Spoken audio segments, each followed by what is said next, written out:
Hello everyone. Thought I would go over kind of behind the scenes on the display since I get a lot of questions on how it all works. I'll start over here on our tree. We made these spheres last year. This is all out of aluminum wire. We just made several different circles and then tied them together on the where they crossed with more aluminum wire, just thicker.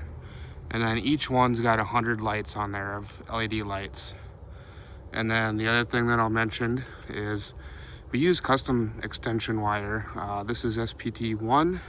And then these plugs just cut into the cord and let you power up your props. And then those extension cords run over to the controller that is over here. This controller is a Lightorama controller. We use both Lightorama controllers and then Falcon controllers in this display. The Lightorama controllers control the normal lights that you'd maybe see at a big box store. Otherwise, all our pixels that can change to a lot of different colors is controlled by our main controller on the deck there, which is a Falcon controller. There's other ones that control pixels. Our display back in Lakefield uses all the Holiday Coral controllers. I wanted to try something different and I went with the Falcon to see how that would work. And I've gotten to really like it.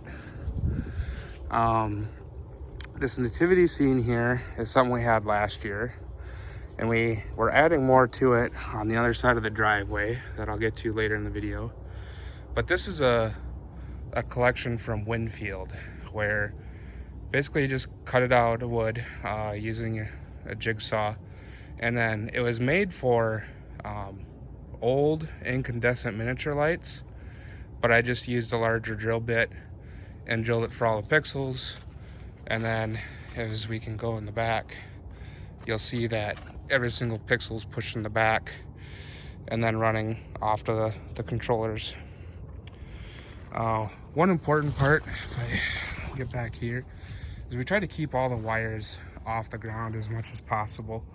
So you can see even back there, I got the connections up in a block of wood so it doesn't sit in moisture. And then even here, some of it gets kind of piled up, but a lot of it's all setting up off the ground.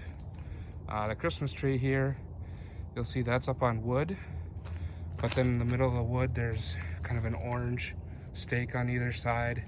We stake those into the ground and then zip tie the tree to that. So when we have to tear it down, we just cut the zip ties and off we go. Your prop's not frozen to the ground. Over here, these bushes have two colors in them, blue and white. And because they're more of the traditional lights, there's a cord going to every single one. And so we've got 7 bushes, and at the beginning of this whole wiring harness, there'll be 14 wires all connected. So you can see that it's getting thicker and thicker, but we got that up off the ground so the cords don't freeze. And what we do is we use these PVC clips that we got from Holiday Coral and just use the PVC pipe to hold on to that. And there you can see more Lightorama controllers. There's 2 there. Each controller's got 16 plugs on it. So one is running the majority of these bushes. The other one's running this birch tree. We've got a lot of lights on this birch tree. I think roughly, let's see, there's about 5 strands on each trunk of each color. So you got, let's see, 5, 10, 30 strands of lights on there. And I think each one's about 100. So maybe 3,000 lights on there. And then this Advent wreath was all custom made as well. That holds our tune sign. And the way I made this Advent wreath so that it disassembles really quick is it's got a plywood base. And then I used a 4x4 post to essentially hold the candle, which has got rebar in the center of it. And then outside of the rebar, There's a PVC pipe underneath to kind of just give it a little thicker to wrap the lights on there.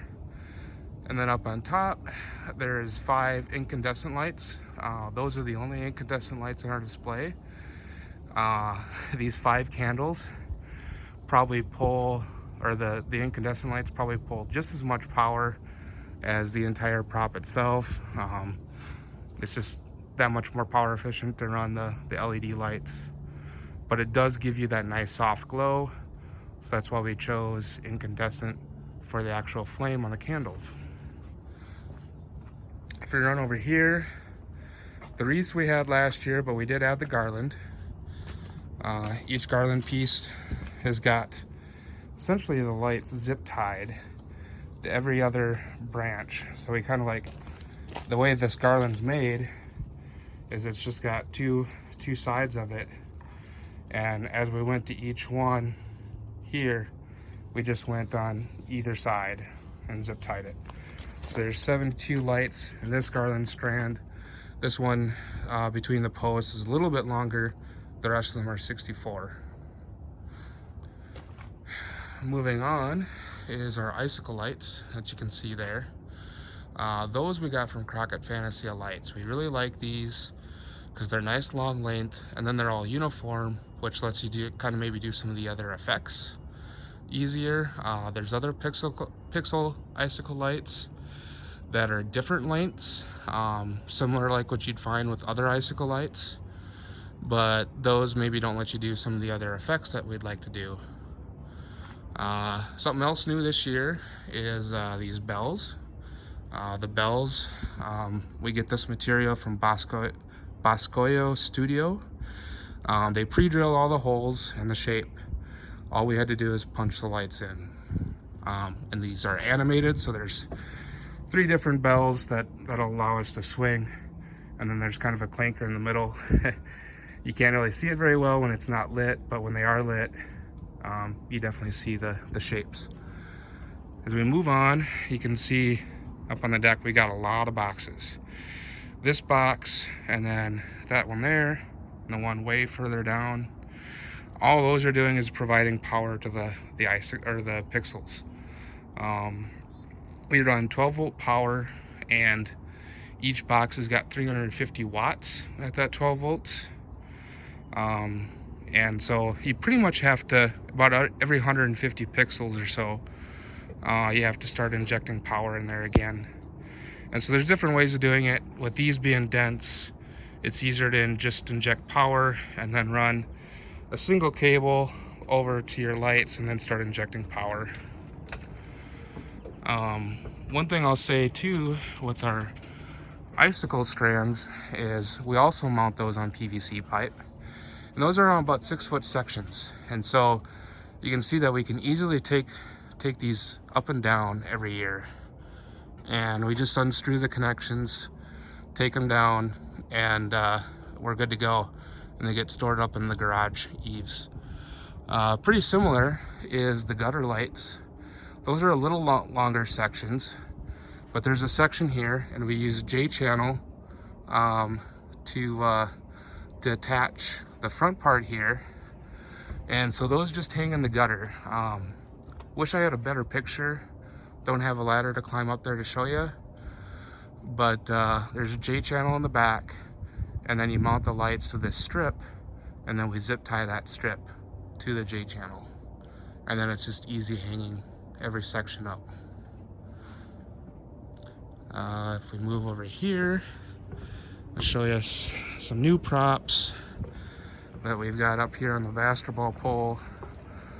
Those also came from Winfield Collection, really the same set. And so this angel took quite a bit of work, a lot of holes to drill, a lot of sections to take out so the wind goes through. But what we ended up doing is just mounting that easily to the back of the basketball pole, and the shepherd and the sheep as well, along with a receiver controller. So this is actually connected up to that main controller on the deck with a single Ethernet cord, and then We're also providing power, so that Ethernet cord runs all the way up, goes up to the icicles, runs across underneath to the deck to run this board. It's pretty easy inside. If I just show you a peek, you can see the power supply running in there.